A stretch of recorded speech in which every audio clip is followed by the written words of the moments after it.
Bon, les teams Messi, les teams CR7, à vos claviers les frères. Eh salam le monde, c'est Hakim Babossi, j'espère que vous allez bien les amis. On se retrouve évidemment pour... j'ai pas envie de faire un qui est le meilleur entre Messi, CR7, tout ça. C'est vrai que c'est un débat sans fin, c'est un débat les gars qu'on a depuis des années. Il y a eu une période évidemment, on se disait après la victoire de Cristiano Ronaldo à l'Euro 2016, on s'en rappelle les gars. On s'est dit, Cristiano Ronaldo est devant Messi. Après, Messi a remporté énormément de ballons d'or. Messi a remporté la Copa América. Messi a remporté la Coupe du Monde. Voilà, moi les gars. Bon, on va en parler. Parce que si on en parle, c'est que Messi, cette nuit, a encore réalisé quelque chose d'exceptionnel. On va revenir en détail là-dessus en remportant un nouveau match, en mettant encore 3 buts. Voilà, le mec bon, après, c'est la MLS. Les gars, il faut qu'on soit honnête 2 minutes. La team Messi, la team... Voilà, ceux qui sont à fond derrière Messi, je peux comprendre. Les gars, calmez-vous. C'est la MLS. Les gars, il faut être conscient d'un truc. La MLS...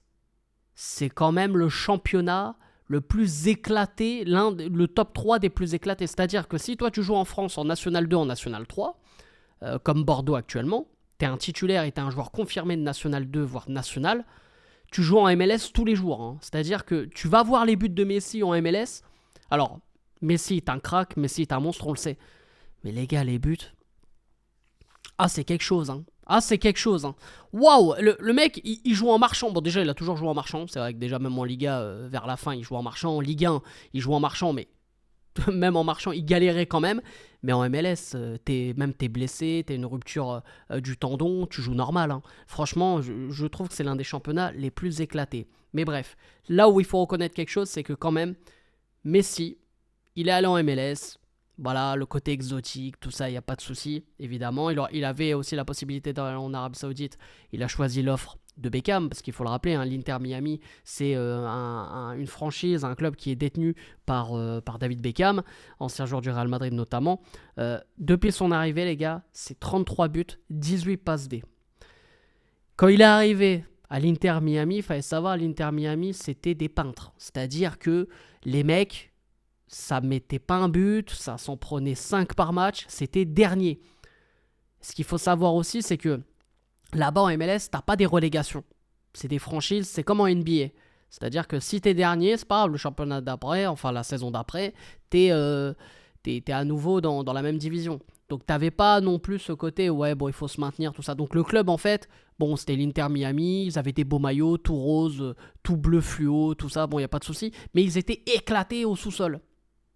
Lionel Messi, quand même, les gars, c'est ça qu'il faut se dire, c'est qu'il est arrivé, ce club ne gagnait rien, il est arrivé, il a donné 2 trophées.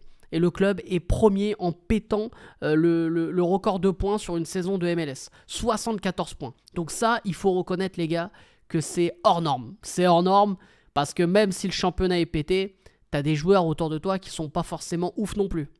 Mais, les gars, il faut quand même se dire un truc, c'est que Lionel Messi... là aussi, hein. Pourtant, je suis pas team Messi, je m'en expliquerai après, mais... le mec, la fin de carrière de Messi, je sais pas si on s'en rend compte 2 minutes, les mecs. La fin de carrière de Messi.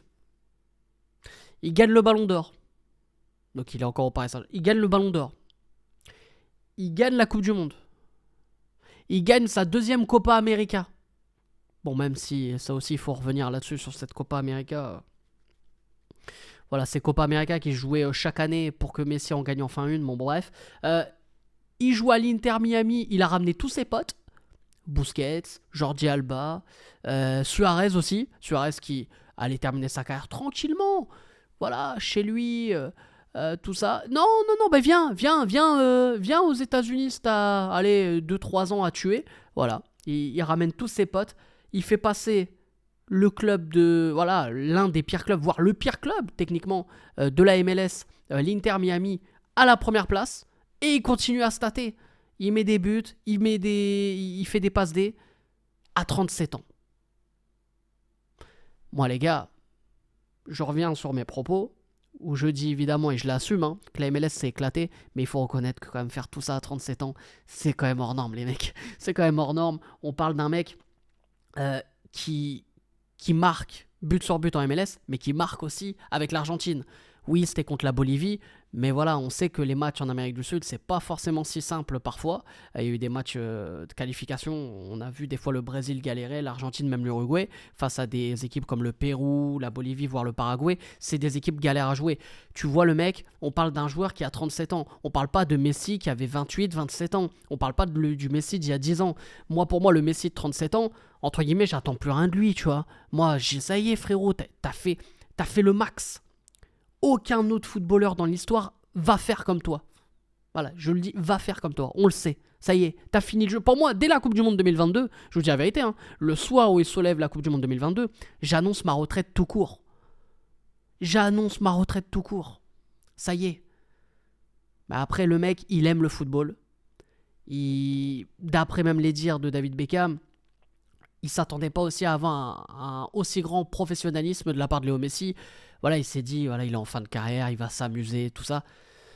C'est l'un des premiers qui arrive aux entraînements. Il bosse encore dur.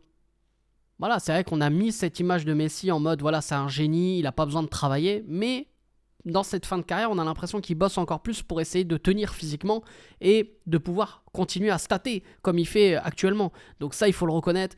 Le mec, il est énorme. On peut rien dire les gars là-dessus. Le mec, il est énorme. Je le rappelle, 37 ans, il réalise tout ça. Que ce soit avec l'Argentine ou avec l'Inter Miami. Voilà, c'est... Bon, voilà, comme je le maintiens, la MLS, c'est quand même flingué. Mais le mec à 37 ans, il faut le faire. Trouvez-moi des joueurs qui ont plus de 37 ans, qui continuent à stater. Il y a Cristiano Ronaldo en Arabie Saoudite, qui est bon aussi. Mais malheureusement, ce qui pêche pour Cristiano Ronaldo, c'est qu'il ne gagne pas de trophée. Après, il y a plus d'adversité quand même en Arabie Saoudite. Ça, il faut le dire. Je ne suis pas sûr que Messi gagnerait autant en Arabie Saoudite. Mais la question se pose, les amis, la question se pose. Donc voilà. Après, les gars, je sais qu'il va y avoir Team CR7, Team Messi. Moi, je comprends qu'on ait toujours opposé les deux et c'est normal. Moi, j'ai toujours été plus Team CR7 dans le sens où, déjà, je déteste le Barça. Donc, logiquement, je pouvais pas être Team Messi. Mais je reconnais que Léo Messi, et voilà, pour moi, c'est le meilleur joueur de l'histoire du football. On pourra me dire ce qu'on veut. Chaque génération a connu des joueurs. Personne peut, c'est même pas venir à la table de Messi. Personne peut rentrer dans le resto de Messi. Tu vois ce que je veux dire ? Personne peut venir dans le resto, même prendre une commande ou regarder la carte. Personne. Tous mes respects à Cristiano Ronaldo, que j'admire énormément et tout. Mais il faut arrêter les mecs. Messi, c'est trop. Messi, c'est trop. À un moment donné, c'est trop. Et en plus de ça, là les gars, pour moi, le dernier gros challenge de Messi, c'est quoi ? Le dernier gros challenge, ça va être quoi ? La Coupe du Monde des clubs. Puisque Infantino, là, président de la FIFA, a annoncé que l'Inter Miami allait participer à la Coupe du Monde des clubs qui normalement devrait se dérouler en 2025, été 2025, parce que c'est pas encore sûr, aux États-Unis, parce qu'il y a des galères d'ailleurs. Bon, bref, ça aussi, c'est encore un beau cirque. On a décalé la CAN, ça valait le coup. Mais ouais, non, plus sérieusement, les gars, moi je vous le dis, si Messi il emmène l'Inter Miami, je sais pas, on part d'un principe, voilà, c'est une vraie Coupe du Monde, donc c'est avec, huitième de finale, quart de finale, tout ça, avec la phase de poule en avant, au premier tour et tout. Les gars, si Messi, il emmène juste l'Inter Miami en quart de finale ou demi-finale, c'est une dinguerie. C'est une dinguerie. Non mais qu'on soit clair, c'est une dinguerie. Parce que, bon, l'équipe elle est vieillissante, on va dire, dans les stars qu'il y a. Voilà, l'équipe elle est vieillissante, ça joue sur un autre rythme.